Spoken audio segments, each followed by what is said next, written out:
constantly changing. They're always updating. There's buildings that are being built and refurbed and knocked down and renovations. So I think it's really important to have a look at the existing assets that they've got and the best way that they can maintain those assets. A key factor to consider is looking at preventative maintenance versus reactive maintenance. Reactive maintenance is very expensive, and preventative maintenance can eradicate the need for us to have to be spending a lot of money. If we look at a new building for a school, often that people think that the new building is looking great and it's in great condition and we don't need to dedicate anything into maintaining, but the best time to do it is when it's first built, because it's in great condition, and maintaining something that's in good condition is very cheap and very cost effective, whereas that if a building is deteriorated even over a few years of general wear and tear, it then becomes expensive to maintain.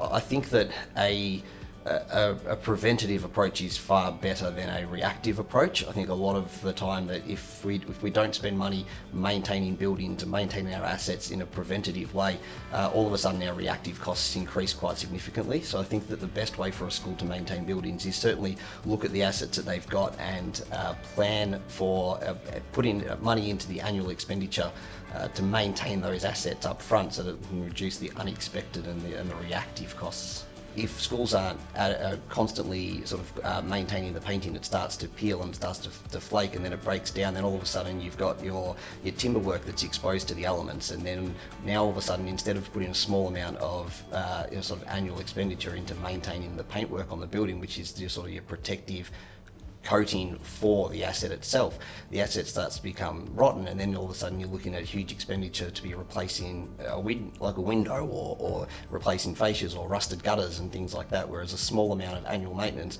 to get to these things before they start to really deteriorate. It's probably where schools can get the most sort of savings and not have these unexpected future costs of maintaining their assets.